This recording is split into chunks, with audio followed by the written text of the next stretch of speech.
Teman-teman, baca firman Tuhan wajib setiap hari. Amin. Halo teman-teman, baca firman Tuhan wajib setiap hari. Amin. Salam, selamat pagi dan selamat berjumpa kembali di channel TPKK Peter Tinambunan. Salam sehat buat kita semua dan Tuhan memberkati. Firman Tuhan pada hari ini yaitu hari yang ke-167 tahun 2024. Diambil dari kitab Mazmur pasal 34 ayat yang ketiga dengan perikop pujian bagi kebaikan Tuhan. Sebagai natnya pada hari ini ayat yang ketiga pasal 34 yaitu karena Tuhan jiwaku bermegah, biarlah orang-orang yang rendah hati mendengarnya dan bersuka cita.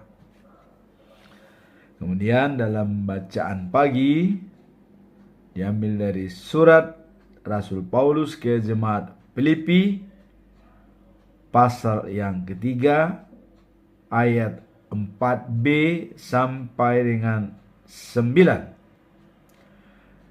Kebenaran yang sejati. Dalam bacaan malam diambil dari buku Yeremia pasal yang ke-17 ayat yang ke-7 sampai dengan yang ke-8. Berbagai ajaran menuntun hidup. Kita masuk dalam perikop hari ini, yaitu pujian bagi kebaikan Tuhan oleh Raja Daud. Sebagaimana kita telah ketahui, siapakah Raja Daud? Daud adalah seorang raja dari Israel yang terkenal dalam sejarah Alkitab sebagai seorang yang dipilih Allah dan disebut sebagai seorang yang memiliki hati yang setia kepadanya. Itulah Raja Daud. Jadi raja yang dipilih Allah punya hati yang setia kepadanya. Daud dipilih oleh Allah melalui Nabi Samuel. Nah, kita tahu waktu Israel minta raja kepada Samuel, ya, dan dikabulkan oleh Tuhan. Dan raja pertama adalah Raja Saul. Nah, kemudian di sini dipilih oleh Samuel, yaitu Raja Daud, untuk menggantikan Raja Saul. Ia terkenal karena imannya yang kuat, ya, hubungannya yang dekat dengan Allah. Iman kuat, hubungan dekat dengan Allah, serta keberhasilannya sebagai raja dan pemimpin. Daud juga dikenal sebagai penulis banyak Mazmur. Ya, kalau kita lihat, ya, ratusan pasal Mazmur Itu adalah karya daripada Daud.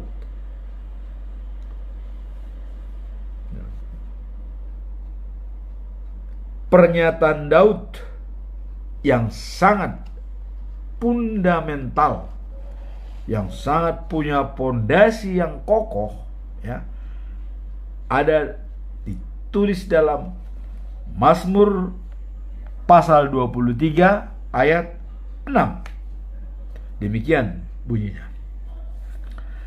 Kebajikan dan kemurahan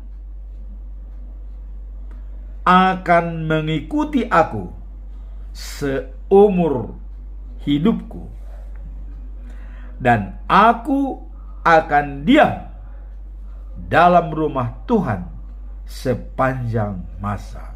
Wah, itulah benar-benar yang pondasi, punya prinsip dasar kepada Daud. Kebajikan dan kemurahan selalu berada pada diri saya seumur hidup. Jadi selama dia hidup. Kemudian sepanjang masa berada di rumah Tuhan. Nah, sehingga Allah berkata pada Daud, ya, dalam 2 Samuel pasal yang ke-7 ayat 12. Apa yang dikatakan oleh Tuhan Allah kepada Daud? Apabila umurmu sudah genap dan engkau telah mendapat penghentian, ya, bersama-sama dengan nenek moyangmu, artinya sudah waktunya untuk meninggal. Kira-kira begitu, udah tua umurnya, ya. Nah, kemudian maka aku akan membangkitkan keturunanmu, ya, yang kemudian anak kandungmu akan menduduki kerajaanmu. Nah, jadi anak kandungmu sendiri, ya, yaitu Raja Salomo. Itu jelas menjadi pengganti Daud, ya, Raja Salomo. Dan dialah yang mendirikan rumah bagi namaku, dan aku akan mengokohkan kerajaan untuk selama-lamanya. Jadi anak kandungnya untuk menduduki tahtanya, tetapi dari keturunannya akan dikokohkan jadi raja selama-lamanya, raja dari segala raja. Aku akan menjadi bapaknya, dan ia akan menjadi anakku. Apabila ia melakukan kesalahan, maka aku akan menghukum dia dengan rotan yang dipakai orang, dan dengan pukulan yang diberikan anak-anak manusia. Jadi Allah mengatakan dialah yang mendirikan rumah baginya, ya, itu jadi Salomo. Nah, kemudian aku akan menjadi bapaknya dan ia akan menjadi anakku. Nah, ini gambaran kepada keturunan Daud sebagai raja Israel, yaitu Yesus Kristus. Nah, itulah. Nah, dengan semua hal-hal tersebut di atas dalam perikop hari ini. Nah, jadi setelah adanya semacam dialog dengan Tuhan Allah, dengan Daud, dengan adanya janji Tuhan bahwa mendudukan anaknya menjadi pewakili tahtanya, dan kemudian dari keturunannya akan menjadi raja segala raja. Nah, kemudian di sini pujian bagi kebaikan Tuhan Allah. Jadi Mazmur ini Daud mengangkat pujian atas kebaikan-kebaikan Tuhan kepadanya, ya, dengan memberikan terbaik bagi Raja Daud. Dia mengangkat pujian. Nah, kita lihat di sini waktu ia berada di depan Abimelek, ya, Raja Abimelek, dia pura-pura tidak waras. apa maksud dia? Karena supaya nyawanya tidak diancam oleh Abimelek. Karena Daud merupakan ancaman bagi Abimelek, maka dia pura-pura tidak waras sehingga dia bisa pergi, malah diusir oleh Abimelek. Nah, dengan diusir oleh Abimelek, maka dia mengatakan, ya, aku hendak bersyukur kepada Tuhan setiap waktu dan tak henti-hentinya memuji Dia. Inilah pernyataan daripada Daud. Aku, setelah dia diusir oleh Abimelek, dia mengatakan, aku akan bersyukur kepada Tuhan setiap waktu dan tak henti-hentinya memuji Dia. Inilah kata-kata daripada Daud. Nah, kemudian kita lihat ada kaitannya dengan ayat hari ini. Dikatakan bahwa aku hendak bermegah-megah karena perbuatan Tuhan. Jadi dia akan merasa percaya diri, ya, dan menunjukkan kegembiraan, kegirangan, dan bermegah, ya. Dia menunjukkan bermegah-megah di hadapan orang karena perbuatan Tuhan. Nah, semua orang tertindas mendengarnya dan bergembira, ya. Anugerahkanlah Tuhan bersamaku. Nah, artinya dengan dia selalu, ya, hendak bersyukur, ya, dan setiap waktu dan tak henti-hentinya memuji Dia, maka dengan demikian dia bangga, ya. Daud itu merupakan bangga, aku hendak bermegah-megah karena perbuatan Tuhan. Jadi dengan perbuatan Tuhan dia bermegah.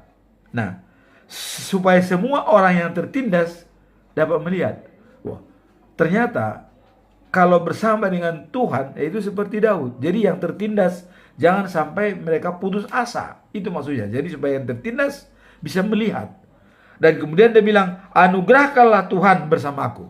Anugerahkanlah yang tertindas itu bersama Dia. Supaya mereka merasakan kebahagiaan kalau sudah bersama dengan Tuhan. Nah, inilah firman Tuhan hari ini, ya. Yang seperti tadi kita baca, karena Tuhan jiwaku bermegah, biarlah orang-orang yang rendah hati mendengarnya dan bersuka cita. Jadi merupakan gambaran bagi orang-orang yang rendah hati dan tadi bilang tertindas, ya, untuk melihat bahwa Daud, ya, bisa bermegah-megah dalam bersama dengan Tuhan. Nah, itulah sekilas tentang ayat hari ini dan mengenai Daud. Siapa Daud itu kita tahu. Dan juga kalau kita lihat dari seluk-beluk liku-liku hidupnya sangat-sangat unik, ya. Nah, saking uniknya maka dia tetap setia kepada Tuhan. Tapi suatu pernyataan Daud, kemurahan dan kebajikan akan selalu seumur hidupku dan saya berada sepanjang masa di rumah Tuhan. Ya, mungkin karena Tuhan melihat hati, ya, melihat jiwa. Karena itulah mungkin. Maka Tuhan menjanjikan bahwa dari keturunanmu lah Raja pemimpin dunia yang berada di kota Sion selama-lamanya. Nah, di kota Sion selama-lamanya. Nanti di sana akan Tuhan menyiapkan, ya, pesta, menyiapkan pesta untuk menjamu orang-orang yang mau datang ke pesta itu dengan makanan yang enak-enak, ya, berlemak, dan anggur-anggur yang paling berkualitas. Nah, inilah kira-kira kesayangan Tuhan kepada Daud sehingga dia menjanjikan kepadanya lah akan jadi pemimpin. Dan itu sudah nyata dengan mengirim Yesus Kristus ke dunia ini untuk berbaik manusia dengan Tuhan yang sudah penuh dengan dosa. Kemudian bacaan pagi kita melihat di sini dalam Filipi ya, pasal yang ketiga ayat 4b sampai 9. Nah, kebenaran sejati. Nah, dalam perikop kemarin kita sudah membahas ayat 1 sampai 4a, yaitu kebenaran sejati itu siapa? Yesus Kristus. Kebenaran sejati adalah Yesus Kristus dan disempurnakan dengan firman Tuhan. Lengkap ya. Nah, itulah kebenaran sejati. Nah, sekarang kebenaran sejati adalah Tuhan Yesus Kristus bersatu dengan kita. Nah, dan dilengkapi dengan firman Allah dalam Alkitab. Jadi, dalam perikop ini ya adalah pernyataan dari Paulus yang mengatakan sebagai berikut ya. Sebab kalau seseorang yang merasa ia punya alasan untuk bergantung kepada upacara yang bersifat lahiriah. Nah, jadi kalau ada seseorang yang bergantung kepada upacara bersifat lahiriah, artinya duniawi ya. Nah, dikatakan saya lebih dahulu mengalaminya. Nah, jadi Paulus lebih dulu mengalaminya. Apa itu upacara yang dialami secara lahiriah dalam duniawi? Nah, itu masalah sunat ya. Karena sunat itu diperintahkan kepada bangsa Yahudi waktu Abraham ya, anaknya berumur 10 tahun itu disunat. Ada dua anaknya, Ishak dan Ismail. Dua-duanya itu disunat ya. Nah, itu sebagai tanda perjanjian dengan Tuhan bahwa setiap anaknya disunat. Nah, jadi itulah yang dikatakan Paulus tadi, upacara lahiriah. Jadi seremoninya upacara. Jadi itu dilakukan upacara. Kalau sekarang itu sunatan itu pesta besar-besaran itu. Wah, mengundang segalanya, diundang banyak itu. Wah, pokoknya pesta. Jadi secara seremonial ya. Nah, jadi Paulus mengatakan, saya sudah melakukan itu katanya. Saya sudah jalankan sunat. 8 hari saya sudah disunat. Yesus juga 8 hari disunat. Udah saya lakukan katanya. Tapi apakah dengan melakukan itu saya sudah baik? Oh, tidak. Nah, saya tetap dalam hidup yang lama walaupun saya sudah disunat. Ya. Ya, ini mohon maaf kepada teman-teman yang disunat. Bukan saya mengatakan itu tidak baik, enggak. Tapi ini dalam Alkitab ini ya, Alkitab. Bahwa Paulus sudah disunat. Tetapi itu bersifat seremonial, upacara-upacara. Apakah itu bisa menjamin saya untuk berbaik dengan Tuhan? Tidak. Karena itu hanya hukum agama yang dijalankan. Nah, hukum agama tidak menjamin dia menjadi baik. Ya. Nah, maka di sini dikatakan bahwa saya lebih dahulu mengalaminya. Saya berumur 8 hari sudah disunat. Dan saya dari suku Benjamin, ya, orang Ibrani asli. Nah, dalam hal ini ketaatan sama dengan hukum-hukum agama Yahudi. Nah, dan saya begitu bersemangat ya dan bisa menganiaya orang-orang pengikut Yesus pada waktu itu. Dia sudah disunat, tapi dia malah menganiaya orang-orang Kristen. Nah, kalau gitu, apakah sunat itu bisa merubah dia menjadi baik? Tidak bisa. Karena dia tetap menganiaya orang-orang Kristen. Ya, dia udah disunat, tapi dia tetap menganiaya. Maka dia bilang itu tidak ada artinya bagi saya. Dan itu hukum agama. Hukum agama menentukan bahwa harus disunat. Itu hukum agama Yahudi. Nah, jadi kalau teman-teman Muslim memang harus disunat, ya, itu memang mengikuti hukum Yahudi, dan itu memang dari Ibrahim, ya kita tahu. Tapi Paulus juga disunat. Itu seremonial katanya, mengikuti hukum Yahudi. Nah, terus dia bilang, bila dari hukum Yahudi saya orang baik dan tidak bercela. Bila dari hukum Yahudi tidak baik. Nah, nyatanya tidak. Dia malah menganiaya orang Kristen. Dia sudah mengikuti sunat secara hukum-hukum agama. Tapi dia bilang, apakah saya orang baik dan tidak bercela? Nah, sekarang dikatakan sebagai pengikut Kristus. Nah, ini pernyataan Paulus ini. Semua yang dahulu yang dianggap baik adalah sebagai sampah. Dianggap itu sebagai sampah bagi dia. Dulu dianggap baik, tapi itu kok kayak sampah. Karena tidak ada keselamatan, ya. Walaupun dia sudah disunat. Nah, maka dia bilang itu sebagai sampah. Nah, setelah pengikut Kristus, nah, inilah yang kemarin kita adakan.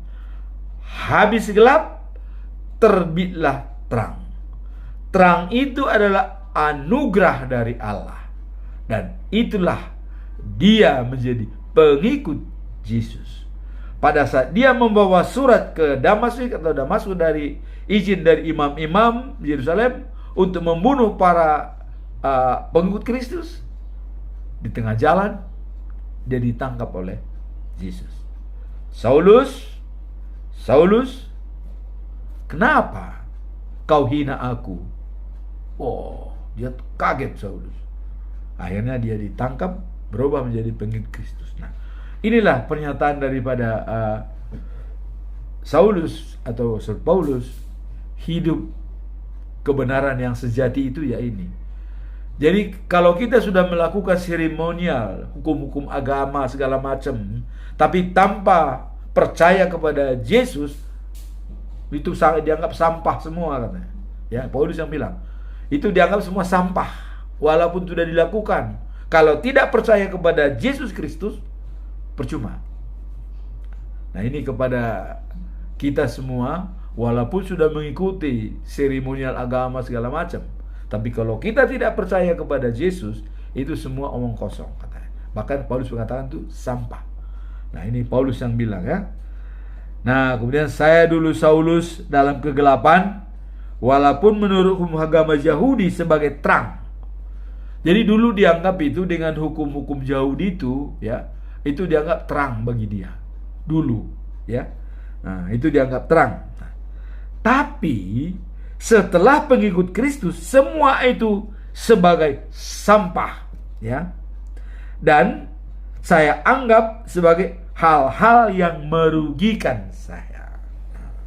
Jadi ini sudah masuk kepada hal untung dan rugi. Dianggap itu sebagai merugikan. Jadi walaupun dia sudah mengikuti seremonial agama Yahudi, kalau dia tidak pengikut Yesus, jangan harap akan beroleh hidup yang sejati dan kekal. Nah, inilah kebenaran yang sejati. Harus mengikut Yesus Kristus dan membaca firman-firmannya. Nah, sehingga ada paradigma baru, ya. Demikian kita. Hubungan yang baik dengan Allah tidak lagi, ya, saya usahakan sendiri dengan jalan, ya, taat hukum agama. Nah, jadi ada paradigma baru. Hubungan yang baik dengan Allah tidak lagi saya usahakan sendiri dengan jalan taat kepada hukum-hukum agama. Itu paradigma baru nih. Nah, sekarang saya mempercayai hubungan yang baik dengan Allah karena saya percaya pada Yesus Kristus. Nah, jadi hubungan saya baik dengan Allah hanya karena Yesus Kristus. Karena Allah sudah mengatakan waktu Yesus dibaptis di Sungai Yordan oleh Yohanes Pembaptis, langit terbuka. Kemudian datang merpati di atasnya. Suara yang kencang dari Allah. Ya. Inilah anak kesayanganku yang menyenangkan hatiku. Jadi jelas.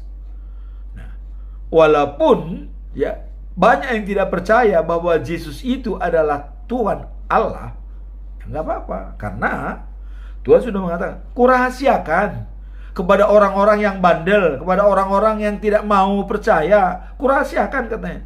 Tapi bagi orang-orang yang sudah dapat roh Allah, wah, bersaksi dengan bagus, pasti. Tapi bagi orang-orang yang belum percaya kepada Yesus, ini masih rahasia. Bagi Anda itu rahasia. Ya. Nah, maka Yesus mengatakan sudah terus terang, akulah jalan dan kebenaran dan hidup. Tidak ada yang sampai kepada Bapa tanpa melalui aku. Ini jelas. Nah, aku di dalam Bapa, Bapa di dalam aku. Ya. Berapa kali kita jelaskan ini? Kenapa tidak Allah terus terang ke dunia? Karena ada histori sejarah, ya. Bangsa Israel sangat takut. Dia datang siang hari dengan tiang awan, ya, menggelegar. Kemudian pada malam hari dia dengan tiang api. Nah, Israel ketakutan. Waduh, Musa, katanya Musa, janganlah. Jangan kami bertemu dengan Tuhan, kami akan mati, katanya. Udah, kau ajalah yang bertemu dengan Tuhan. Kami percaya kepadamu. Datang Allah. Kalau begini sifat-sifat Israel, mereka akan kuberikan damai, kesejahteraanmu akan melimpah, katanya. Nah, tapi Israel itu kadang-kadang ya tidak percaya. Nah, seperti nanti kita lihat ada Zedekia, ya, Yeremia. Nanti kita lihat dalam perikop yang ketiga, ya. Nah, jadi itulah paradigma baru, ya. Jadi paradigma baru itu bahwa hubungan yang baik dengan Allah tidak lagi saya usahakan sendiri dengan jalan, ya, taat kepada hukum-hukum agama. Bukan itu lagi. Nah, tetapi sekarang saya mempercayai hubungan yang baik saya bahwa dengan Allah karena saya percaya pada Yesus Kristus. Itu kuncinya.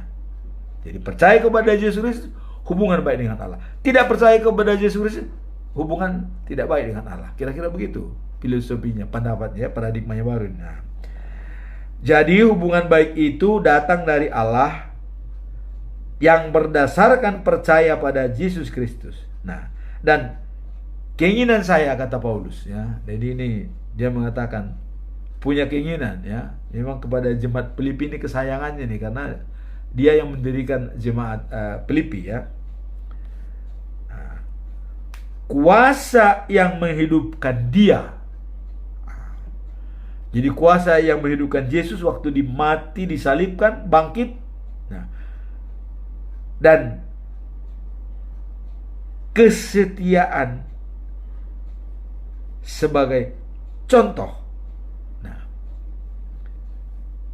sehingga penderitaan yang kita alami, ya, pada saat ini, ya, tidak sia-sia bersama Kristus. Jadi kenapa Paulus mengatakan penderitaan? Karena dia di penjara, ya, bahwa dia sakit, dia di penjara, dibuang, ya. Nah, jadi penderitaan yang kita alami saat ini tidak sia-sia kalau kita bersama Kristus. Nah, kemudian Paulus berharap, ya, saya berharap bahwa saya sendiri akan dihidupkan kembali dari kematian. Makanya Paulus mengatakan kematian bagi saya adalah untung, ya, kalau saya bersama dengan Kristus, karena tercapailah cita-cita saya, ya, life after life, the news of Jerusalem, hidup setelah hidup, Jerusalem yang baru. Nah, inilah yang selalu didengung-dengungkan oleh Paulus. Mati pun saya siap, untung. Tapi kalau saya juga masih hidup, saya juga senang. Masih bisa memberitakan firman Tuhan. Jadi mati hidup, yaitu memang given, pemberian dari Tuhan. Nah, kapan kita diberikan mati, kapan kita diberikan hidup, ya Tuhan yang punya kuasa. Tapi kematian bukan akhir segala-galanya. Karena bagi kita bukan death after life, tapi life after life. Hidup setelah kehidupan, bukan mati setelah hidup. Kalau mati setelah hidup, yang dikuasai oleh iblis. Nah, yang tadi menggunakan seremonial, melakukan agama segala macam, tapi tidak percaya kepada Yesus, sampah, kata Paulus, ya. Itu sama dengan sampah, katanya baginya. Nggak ada artinya. Nah, tapi yang jelas, yakin dan percaya kepada Yesus Kristus sebagai Raja dan sebagai jalan dan hidup untuk bisa bertemu dengan Allah. Nah, itulah bacaan firman Tuhan dalam pagi.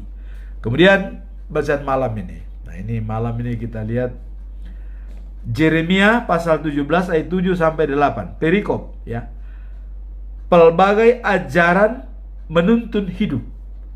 Nah, jadi ini ajaran menuntun hidup. Siapakah Yeremia? Nah, itu dulu yang kita tanyakan. Siapa Yeremia? Nah, Yeremia adalah seorang nabi dalam Alkitab. Dia dipanggil oleh Tuhan untuk menyampaikan pesan-pesannya kepada umat Israel dan juga raja-raja pilihan Tuhan pada zamannya. Jadi Yeremia itu adalah menyampaikan firman Tuhan, pesan-pesan daripada Tuhan kepada umat Israel dan raja-raja Israel. Nah, itu fokus utamanya. Nah, kemudian, ya, firman Tuhan datang kepadaku begini. Jadi Yeremia begini. Nah, jadi firman Tuhan datang kepada Yeremia kira-kira begini katanya. Sebelum aku membentuk engkau, ini kata Tuhan, sebelum aku membentuk engkau dalam rahim ibumu, aku telah mengenal engkau. Dan sebelum engkau keluar dari kandungan, aku telah menguduskan engkau. Aku telah menetapkan engkau menjadi nabi bangsa-bangsa. Jadi dalam kandungan pun manusia itu sudah ditetapkan oleh Allah mau jadi apa, ya? Jadi kita tinggal menunggu. Begitu lahir kita tinggal menunggu. Nah, tapi Tuhan bisa merubah kalau kita tidak setia, ya. Ya, contoh yang sudah dirubah oleh Tuhan rencananya yang sudah dikatakan, ya. 1. Hizkia diponis mati hari ini, ya. Udah mati. Datang Yesaya, udah bereskan semua administrasimu, surat-suratmu kau sebagai raja, karena kamu akan mati dengan sakitnya yang bisul itu, borok. Kamu akan mati, katanya. Nah, sudah diputuskan hari ini mati, tapi bisa berubah, kan? Nah, jadi ini pun, ya, kalau Tuhan sudah menentukan dalam kandungan kita sebagai ini, tapi begitu kita hidup, kita tidak memperbaiki diri, artinya mengikuti ajaran Tuhan, ya bisa juga dirubah oleh Tuhan. Udah walaupun saya pilih, ya nggak jadi. Nah, tapi Yeremia tetap setia sampai hidupnya. Nah, bahkan kalau kita lihat perdebatan-perdebatan daripada Tuhan dengan Yeremia ini sangat enak ini, ya. Karena Tuhan tadi mengatakan dia sudah milih dia waktu dalam kandungan pun sudah dipilih, sudah ditentukan dia akan menjadi nabi. Nah, maka aku menjawab, Tuhan Allah, sesungguhnya aku tidak pandai berbicara sebab aku masih muda. Nah, jadi ukuran manusiawi, ukuran fisik yang dilihat oleh Yeremia. Tapi Tuhan sudah menentukan dalam kandungan, aku akan milih. Nah, terus Yeremia, aku masih muda. Tidak pandai aku berbicara, menyampaikan pesan-pesan moral dari Tuhan. Nah, kemudian Tuhan berfirman kepadaku, katanya, nah, jangan katakan aku masih muda. Jadi Tuhan tidak boleh mengatakan alasan kita masih muda. Ini tidak alasan. Tidak ada alasan itu. Jangan katakan aku masih muda, katanya. Nah, kemudian, tetapi kepada siapapun engkau kuutus, haruslah pergi, dan apapun yang kuperintahkan kepadamu harus kau sampaikan. Ini pesan moral. Jadi kepada siapapun kau saya perintah harus pergi, dan apapun perintahku harus kau sampaikan. Itu dulu skopnya yang diberikan oleh Tuhan, tugas kepada Yeremia, ya. Kemudian dikatakan, jangan takut kepada mereka, sebab aku akan mengangkat engkau untuk melepaskan engkau. Demikian firman Tuhan. Aku akan menyertai engkau untuk melepaskan engkau. Demikian firman Tuhan. Jadi sudah dikatakan, jangan takut. Saya akan menyertaimu dan melepaskanmu dari ada gangguan-gangguan.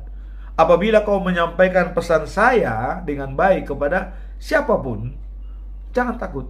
Nah, ini pesan daripada Tuhan. Nah, lalu Tuhan mengulurkan tangannya.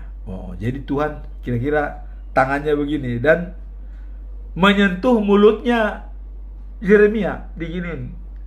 Tuhan mengulurkan tangannya, menyentuh mulutnya, ya. Dan Tuhan berfirman kepadaku, katanya. Nah, sesungguhnya aku menaruh perkataan-perkataanku ke dalam mulutmu. Jadi memang sudah diurapi. Jadi Yeremia sudah diurapi Tuhan supaya mulutnya membicarakan yang baik dan yang benar.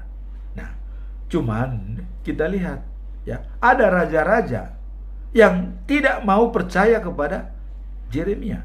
Nah, kita lihat nanti ya dalam berikutnya, ya.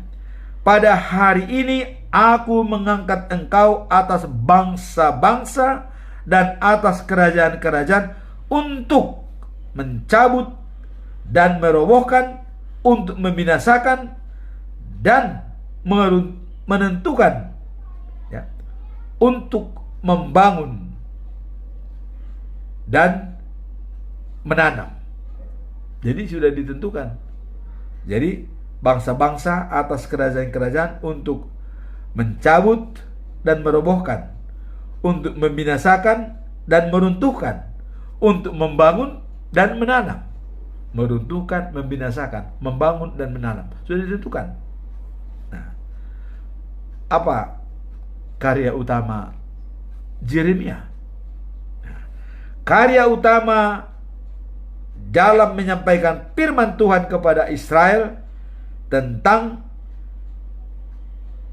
perlindungan dan ketaatan kepada Allah dan peringatan akan hukuman yang akan diterima apabila umat Israel hidup terus-menerus dalam dosa. Nah, inilah karya utama daripada Yeremia, ya. Jadi dia, ya, menyampaikan firman Tuhan kepada Israel tentang perlunya ketaatan kepada Allah. Perlu taat kepada Tuhan. Ini yang benar-benar wanti-wanti oleh Yeremia. Nah, kemudian, ya, peringatan akan hukuman yang akan diterima apabila dia melakukan dosa. Nah, sesudah itu berkatalah Yeremia kepada Zedekia. Nah, jadi karya utama ada bersama dengan Zedekia. Yeremia itu pengalamannya dengan Zedekia, ya. Itu kita lihat dalam Yeremia pasal 38 ayat 17 sampai 23. Nah, pada waktu Tuhan berfirman kepada Israel dan untuk menyampaikan pesan kepada Yeremia, ya. Nah, pesannya kira-kira begini. Jadi Tuhan semesta alam berfirman, berpesan, Yeremia sampaikan kepada Zedekia. Pesannya apa ini? Nah, kepada Zedekia sebagai raja Yehuda, ya. Nah, jika engkau keluar menyerahkan diri kepada para perwira raja Babel, Nebukadnezar maksudnya, maka nyawamu akan terpelihara dan kota ini akan dihanguskan dengan api, engkau dengan keluargamu akan hidup. Ini jaminan. Jaminan diberikan oleh Tuhan melalui Yeremia, pesan kepada Zedekia. Apabila dia menyerahkan diri kepada Raja Babel, ya, berikut masyarakatnya, dia akan selamat. Tapi kotanya tetap dihanguskan. Ya, nah itu. Nah, tetapi engkau tidak menyerahkan diri, ya, kepada para perwira Raja Babel, maka kota ini akan diserahkan ke dalam tangan orang-orang Kasdim yang akan menghanguskan dengan api, dan engkau sendiri tidak akan luput dari aniaya mereka, tidak akan luput dari penganiayaan mereka. Itu sudah dikatakan. Jadi kalau kau menyerah kepada Raja Babel, ya, kamu akan selamat. Tapi kalau kau tidak menyerah, akan hancur. Nah, kemudian Raja Zedekia menjawab kepada Yeremia. Dia bilang begini, kalau saya menyerahkan diri kepada Raja Babel, katanya, aku takut kepada orang-orang Yehuda yang menyeberang kepada orang-orang Kasdim. Jadi Nebukadnezar itu takut kepada orang-orangnya sendiri yang membelot, yang menyeberang, ya. Takut nanti saya jadi dipermainkan, dia nyaya, kira-kira begitu. Nah, padahal Tuhan sudah mengatakan kau kan selamat. Tuhan kan mau antara hidup dan mati, bukan masalah pengayaan. Kalau kau tidak menyerah, mati. Kalau kau menyerah, selamat. Kira-kira begitu. Nah, cuman Zedekia sebagai manusia, wah, nanti saya dipermainkan oleh orang-orang yang menyeberang ke Babel, ya. Orang-orang Yehuda yang menyeberang ke Babel itu bergabung dengan Kasdim. Oh, saya nanti dihujat mereka. Nah, itu ketakutannya. Nah, tapi Yeremia menjawab, ya, hal itu tidak akan terjadi. Sudah dinyatakan, ya, tidak akan terjadi. Dengarkanlah suara Tuhan dalam hal apa yang katakan kepadamu, maka keadaanmu akan baik-baik dan nyawamu akan terpelihara. Jadi Yeremia sudah menyampaikan, ya.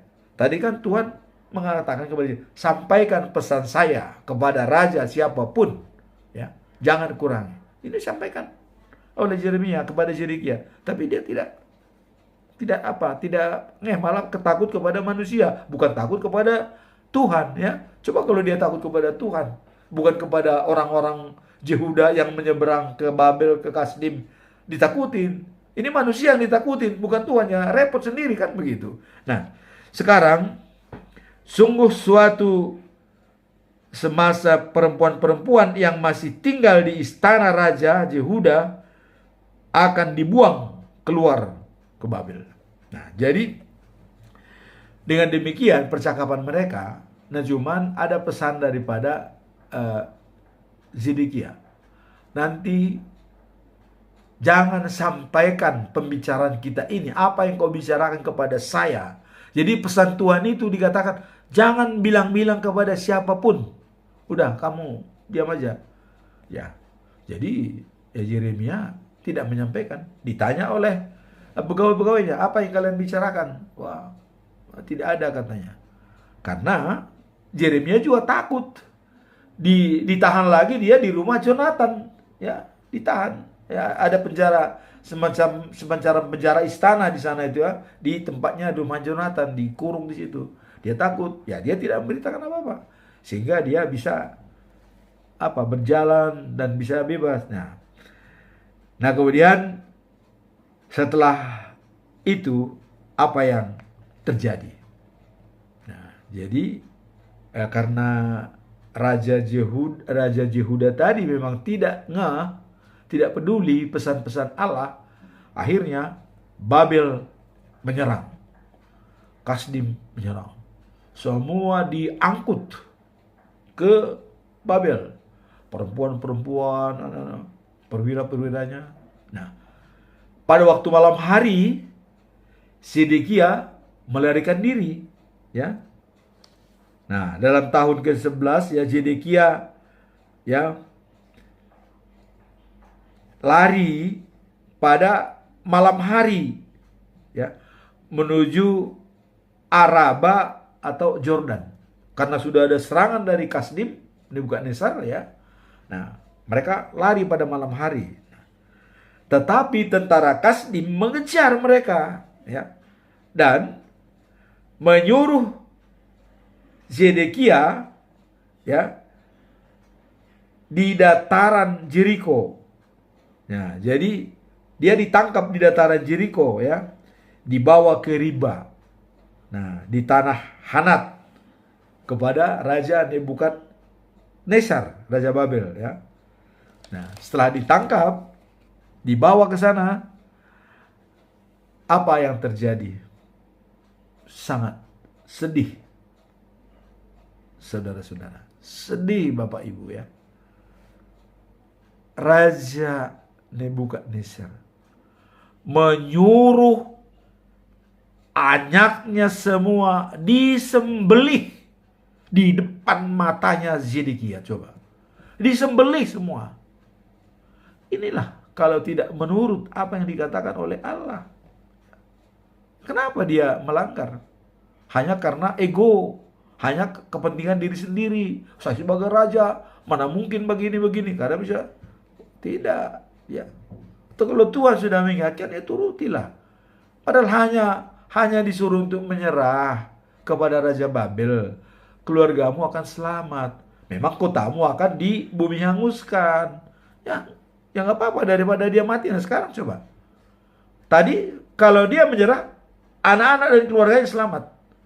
Inilah kesalahan orang tua, anak bisa jadi korban. Nah, jadi memang ya kemarin kita lihat dosa daripada orang tua bisa jatuh kepada anak. Bisa hancur anak, keturunan yang ketiga, keempat. Nah ini karena dosa Zedekia, coba anak-anaknya korban. Ya, anaknya korban. Tuh. Disembelih semua anak-anaknya di depan matanya Zedekia. Tuh, di depan matanya disembelih di Riba. Ya, di Riba itu. Nah. Kemudian semua pembesar-pembesar Yehuda ya dan juga disembelih oleh Raja Babel. Perwira-perwira raja disembelih. Nah, kemudian Zedekia bagaimana? Matanya dibutakan, dicongkel kedua matanya, buta. Kemudian dirantai, ya, dirantai tangannya pakai rantai tembaga. Kemudian dia dimasuki dalam penjara. Nah, itulah kalau tidak menurut kepada perintah Tuhan yang disampaikan oleh Nabi Yeremia yang sudah dipilih Allah sejak dia lahir. Jadi kita pun hati-hati. Bisa saja di antara kita ini semua memang dia sudah nabi, dipilih Allah dari sejak lahir. Maka kita juga harus selalulah persuasif dan empati. Apa itu empati? Merasakan apa yang dirasakan oleh orang lain. Nah, kemudian dalam perikop ini ya, ajaran menuntun hidup. Nah, jadi di sini tadi kita lihat dalam kitab Yeremia ini, apabila orang meninggalkan aku, kata Tuhan ya, dan berharap kepada manusia serta bersandar kepada kekuatannya, maka aku akan menghukum dia. Nah, ini catatan diberikan oleh Tuhan.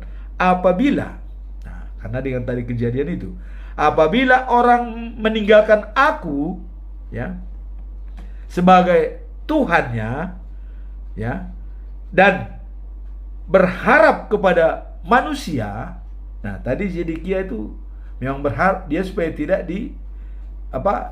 dilecehkan oleh orang Yehuda yang melarikan diri ke Babel. Makanya dia takut menyerah, takut dilecehkan. Nah, berharap kepada manusia kan?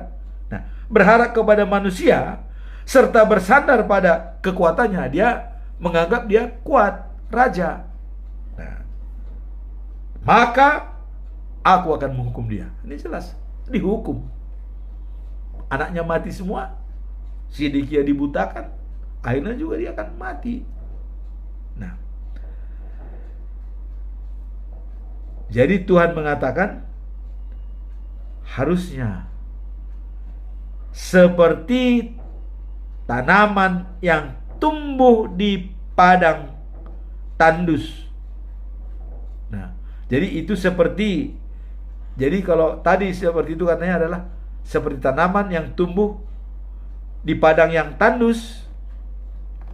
Nah, dan sunyi dan sepi, ya. Dan tidak pernah dia mengalami kebaikan. Jadi seperti di tanah yang tandus. Seperti contohnya, apabila terjadi seperti itu tadi, ini kata ajaran hidup ini ya. Jadi dicontohkan seperti tanaman yang tumbuh di tanah tandus ya, yang sunyi dan sepi ya. Dan tak pernah ia mengalami kebaikan. Nah, tetapi dia bilang, orang yang berharap kepadaku akan kuberkati selalu. Jadi orang yang berharap kepada Tuhan itu selalu mendapat berkat dari Tuhan. Nah, ia bagaikan pohon di tepi sungai yang mengalir, akarnya merambat sampai ke air. Ia tak takut musim kemarau, dan daunnya selalu hijau. Sekalipun negeri dilanda kekeringan, ia tak gelisah, sebab ia selalu menghasilkan buah. Itulah contoh tadi ya. Jadi orang yang setia kepada Tuhan bagaikan pohon yang tumbuh di pinggir sungai yang rindang dan akarnya merambat.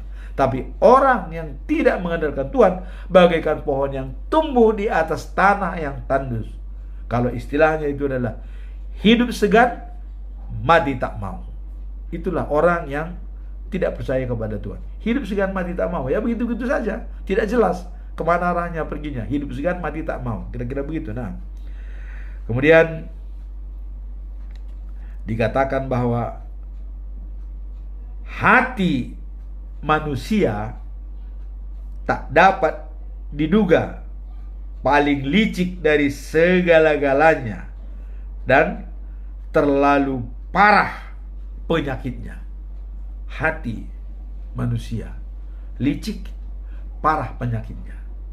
Nah, maka dikatakan bahwa apa itu penyakit hati? Ya, dendam, sirik, menggunjing, ya. Nah, kemudian selalu ria. Itu penyakit-penyakit hati itu. Nah, kalau kita lihat ada 8 penyakit hati itu. Dendam, kemudian sirik, ya. Kemudian apa itu? Senang lihat orang susah, dan susah lihat orang senang. Nah, itu penyakit hati.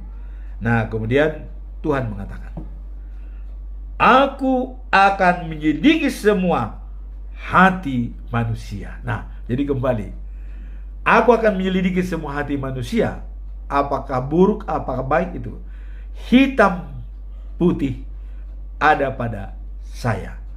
Inilah firman kita pada pagi hari ini yang bisa kita lihat tadi dalam perikop pertama, yaitu pujian bagi kebaikan Tuhan oleh Daud. Nah, kemudian dalam bacaan pagi, kebenaran sejati, bukan seremonial yang diadakan hukum agama menjadi kita baik, bukan. Tetapi kita baik apabila kita mengikut Yesus Kristus. Itulah kebenaran yang sejati. Nah, kemudian ajaran, berbagai ajaran hidup, ya, dikatakan jangan seperti pohon yang hidup di atas tanah yang tandus dan mengalami kekeringan, hidup segan, mati tak mau, tapi jadilah seperti pohon yang tumbuh di pinggir sungai yang mengalir, akarnya merambat, daunnya hijau dan berbuah. Nah, kalau di News of Jerusalem itu setiap bulan berbuah ya. Pohon yang rindang itu di pinggir sungai itu ya, di News of Jerusalem. Nah, demikianlah firman Tuhan. Semoga kita tetap fokus pada tujuan akhir hidup kita, yaitu life after life, the News of Jerusalem. Amin. Tuhan memberkati kita.